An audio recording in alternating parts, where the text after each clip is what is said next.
Yves-Emmanuel, tu as parlé de la formation avec, comment dirais-je, avec beaucoup d'insistance, je dirais même à suffisance.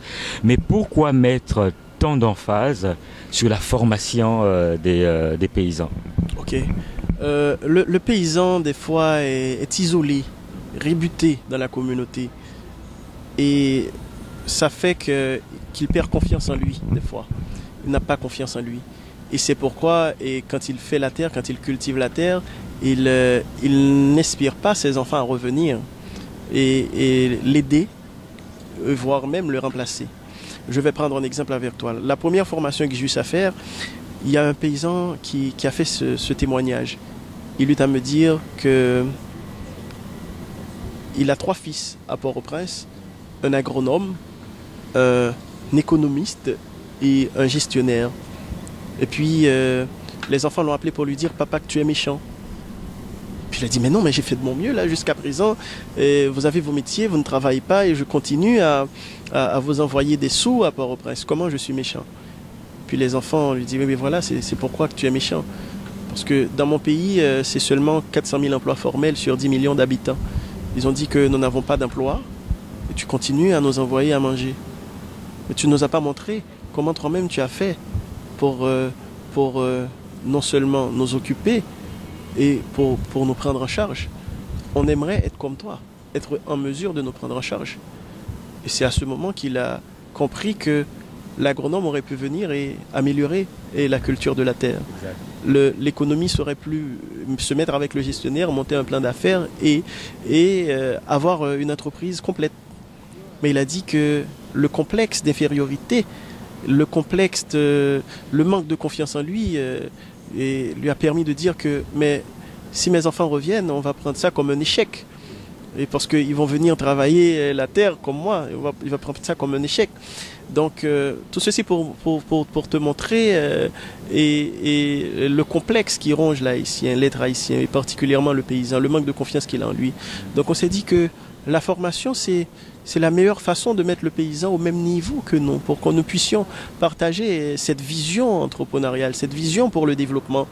Et c'est pourquoi que nous misons beaucoup sur la formation. Ça va permettre aux paysans de prendre confiance en lui, de partager les valeurs dans lesquelles nous croyons, de partager la vision entrepreneuriale, parce qu'aujourd'hui, la richesse, c'est aussi savoir, apprendre, c'est aussi connaître, c'est ça.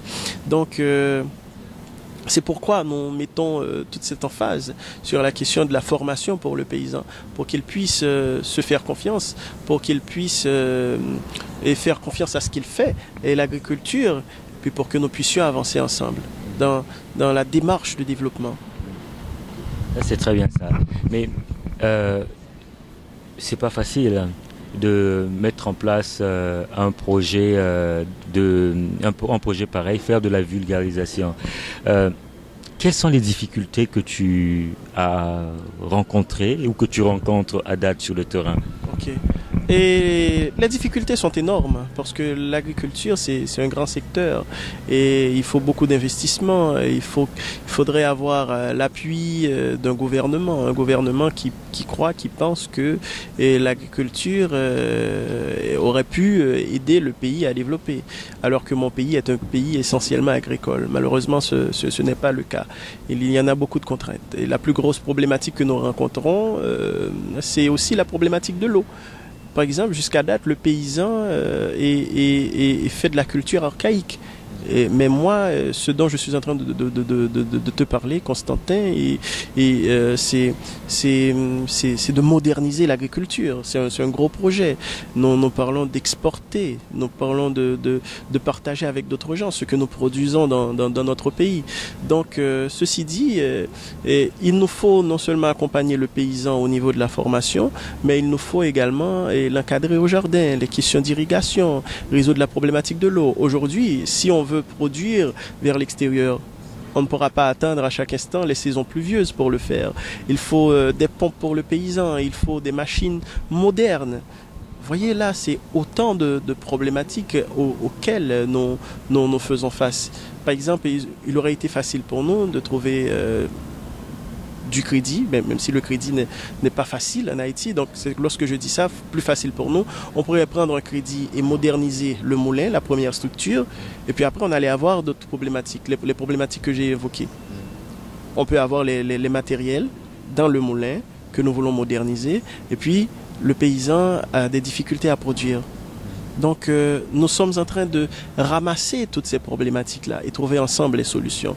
Parce que le projet ne peut pas se faire non seulement avec des investisseurs, mais le projet doit se faire avec les paysans. Et pour que le projet réussisse, il faut que nous accompagnions le paysan. Il faut que nous l'accompagnions sur tous les points. Et les questions de l'étran, et la question d'irrigation, la problématique de l'eau, et les matériels modernes. Il faut l'accompagner à tous les niveaux si nous voulons faire de ce projet, de cette vision, une réalité. Tu as évoqué plusieurs problématiques face auxquelles vous êtes confronté sur le terrain. Mais est-ce que, à date, vous êtes aidé? Est-ce que vous recevez de l'aide, par exemple, de l'État haïtien ou bien des organismes qui ont pour vocation de faire de l'aide au développement?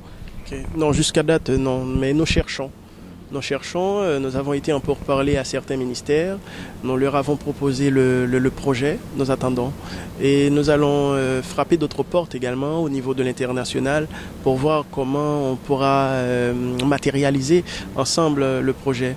Mais ce que je fais également, nous ne restons pas dans notre petit coin avec le projet. Nous sommes déplacés, venir ici, rencontrer des gens de la diaspora haïtienne qui ils sont un petit peu partout. Nous avons été au Québec, nous sommes à Montréal, nous avons rencontré des gens à Montréal, des gens qui comprennent ce que nous parlons, des gens qui ont eu des parents paysans, ok? Comment eux-mêmes ils pourraient se mettre avec nous et investir dans ce projet. Et nous avons été à New York également, mais ce n'est pas encore ce que nous espérons pour New York, mais à Miami, le projet est très réceptif. Il y a beaucoup de jeunes qui ont des parents paysans là-bas que nous avons rencontrés. Nous avons ciblé ces genres de jeunes, des jeunes qui étaient venus étudier à l'étranger, des jeunes qui croient dans l'Haïti nouvelle, prospère, moderne. Nous avons rencontré ces jeunes-là et ils ont montré également leur intérêt. Ils sont très enthousiastes et je pense qu'ils seront nos partenaires également dans ce projet parce que nous voulons beaucoup de bras. Nous voulons beaucoup de bras et nous avons cette philosophie, isolés on est mort, mais unis on peut faire de grandes choses, unis on peut être invincible. Donc c'est pourquoi nous essayons de nous mettre avec des gens qui nous ressemblent, des gens qui partagent la vision, des gens qui cultivent les valeurs auxquelles nous croyons pour que nous puissions ensemble matérialiser le projet.